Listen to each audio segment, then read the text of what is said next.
Hi guys. I thought I'd just quickly pop on because obviously the past couple of weeks really have been quite challenging and emotionally draining personally for me as a black person and just for, the black community as a whole. And I'm not saying that you have to be black to have felt the pain or experience that raw emotion that some of the images, particularly coming out of America, are revealing to us. And I mean, thank God for technology and thank God that as much as this stuff happens all of the time, it's being brought to the forefront and highlighted right now because people get their cameras out and they're not tolerating it. And the outrage of some of the stuff going on in America is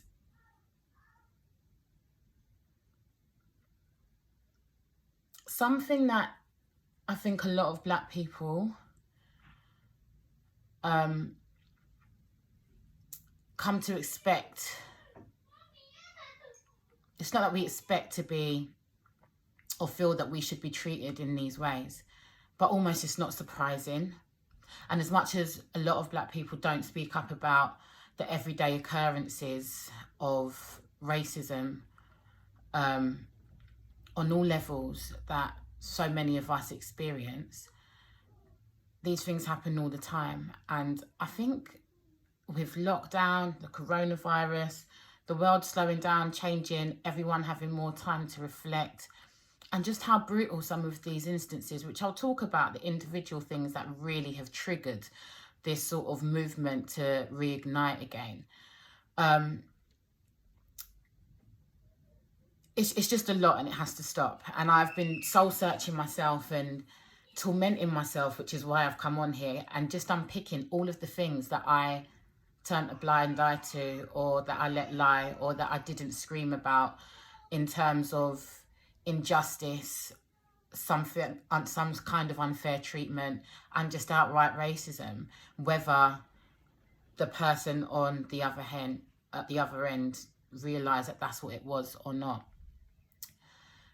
So it starts with the situation in Atlanta with a young black man running through his local community where there had recently been some burglaries or robberies, and the suspected perpetrator was meant to be a black man. Now, this young man is peacefully minding his own business, running through his neighborhood, and is hunted down and gunned down, shot and murdered by a man who used to be a member of the American police force and his son. And whilst that is outrageous enough as it is, that an innocent man can't go jogging through his area because he's black, he must be the person who is committing these local crimes. The refusal or the delayed response in bringing those two men, or the third man who was also filming what was going on, to justice is just unbelievable. They throw black people into prison for batting an eyelid in the wrong direction. There are lots of people of colour incarcerated in America and even on death row, mostly for things that either they haven't done, they've been wrongly accused of, or they've had such poor representation in their trials that if they had access to better lawyers, or someone did actually want to be fair enough to them to really listen to them, then if they were prosecuted for their crimes, they wouldn't be on death row. They would have had a fair trial. And yet these two men in broad daylight gunned down an innocent man, and people are having to beg for them to be arrested and charged and held to justice so that justice can be served. It's absolutely ridiculous. I don't really like to use my motherhood platform to talk about politics and race and all of those sorts of things. But you know what?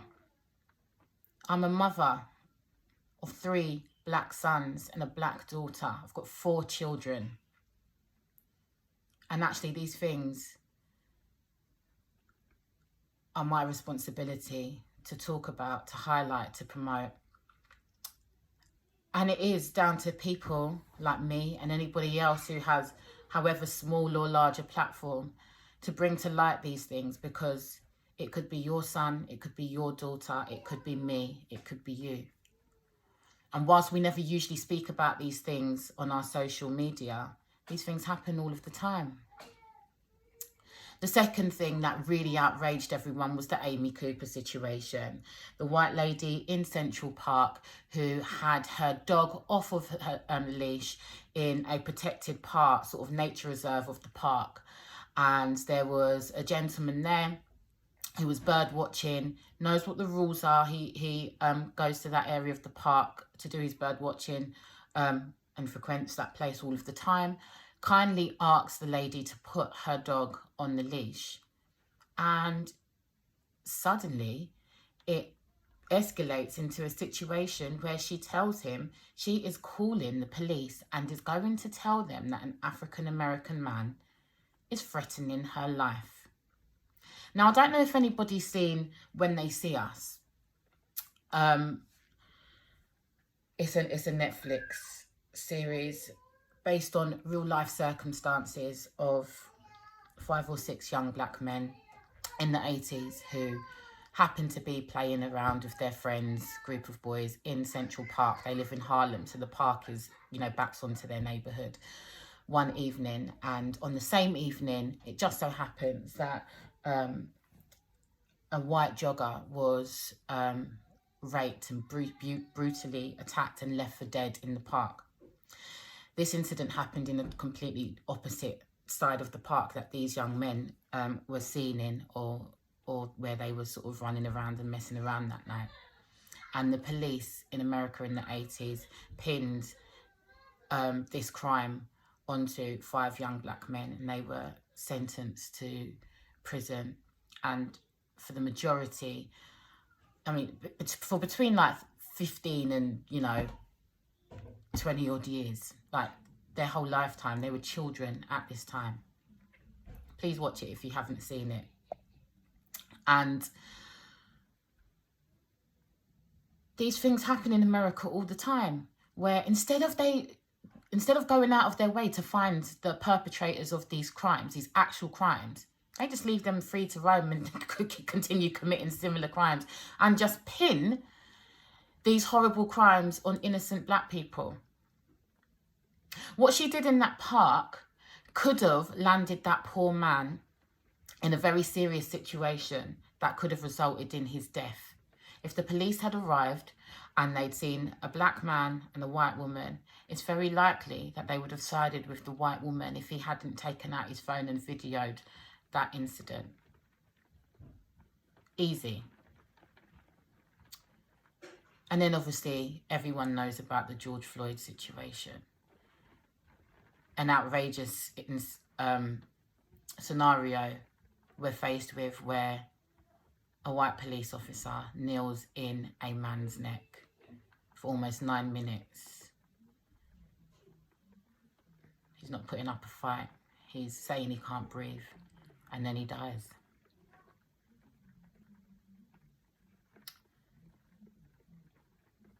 My son told me, came home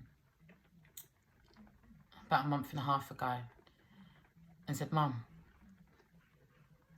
I got stopped and searched by the police today. They handcuffed me and everything." The sinking feeling that you get when that happens to your child,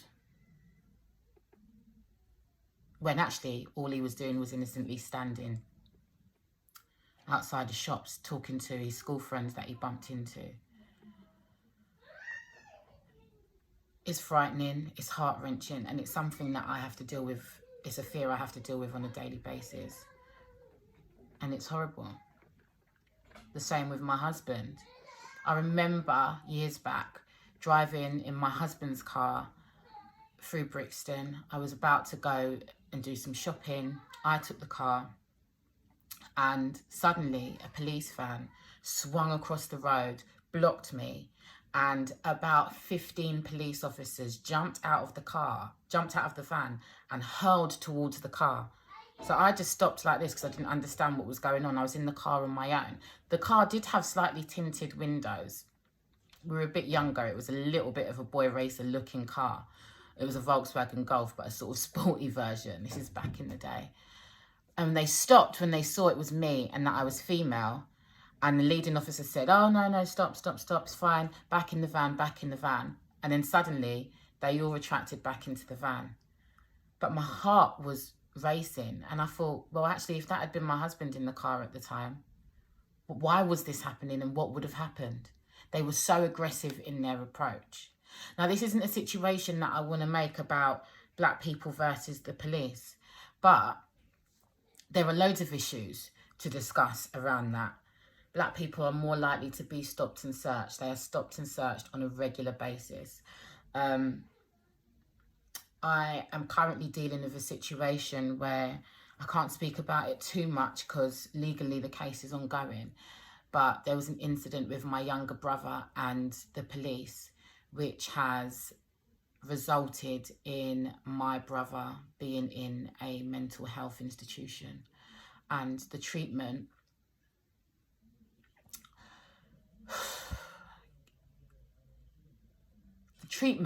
sometimes, just because the police want to prove a point, even when people are mostly innocent. Not everyone's innocent. But the aggressiveness in their approach and the treatment that sometimes is given when they're dealing with these situations with young black men is quite frankly inhumane.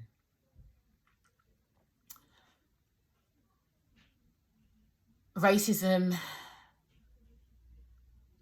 is so deeply embedded in our society that people are blind to it.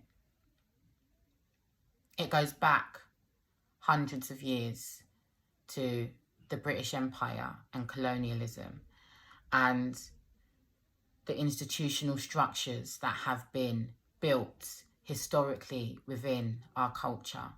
It's in our education system. I'm a teacher and I see it for the past 13 years that the curriculum is stripped of any form of diversity. You know, the history that is taught is tokenistic in the sense that in terms of heritage and culture, you get taught about the Holocaust. Does it touch on slavery? If it does, it's quite minute. And so what happens is you have generation after generation of people, black, white, Asian, Jewish, anything, growing up absolutely ignorant to the way that our society has been structured to create privileges. And when we're talking about white privilege, I want to just be clear that we're not talking about financial privilege. I realise that not all white people are wealthy. Trust me, I was a pastoral leader in a comprehensive secondary school for years, and I understand the depths of deprivation and poverty and how that is sown throughout our society amongst all races and cultures and from peoples from all walks of life, black, white, and all sorts. I get that. But the privilege that affords a white person is down to the colour of their skin.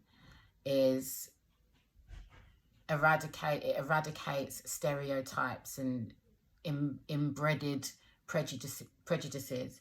It means that you're not going to be overlooked for a job, that someone might take you more seriously, even if you are less qualified than a person of colour in any given situation. It's tiring and it's painful. And it's in conversations you have with friends and colleagues when they blindly say something that you might have to pull them up on, or that you don't pull them up on, but it remains in your mind and you think, wow, even if the intent wasn't there, what was said and it hurt. My biggest fear as a mother is obviously for my family and my children, as well as the inherent racism. There is also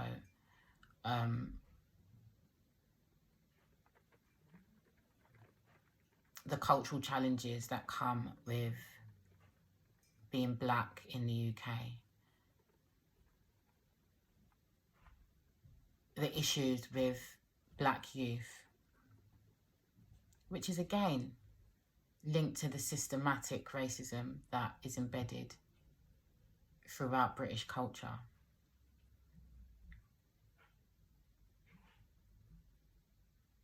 It's about black parents having to work 2 or 3 jobs and leave their children after school at home alone, so that they have got enough money to put gas and electricity and food on the table. It's a type of deprivation that means that a young black boy feels tired of his mum suffering, working so hard every single month and being left with hardly a penny because she's in a job that's the lowest paid in society. It could be the difference between a young black boy making a decision to join a gang or sell drugs or do anything to make a little bit of extra money to ease the pressure and the pain that exists within his household. It's just a lot, and it has to stop.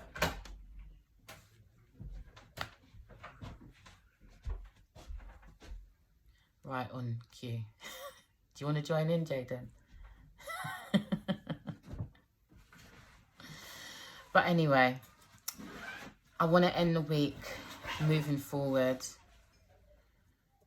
My post will be still about motherhood, but please don't be surprised if this version of motherhood is actually more authentic to my experience and is more of a reality about what life for me and my children are actually like.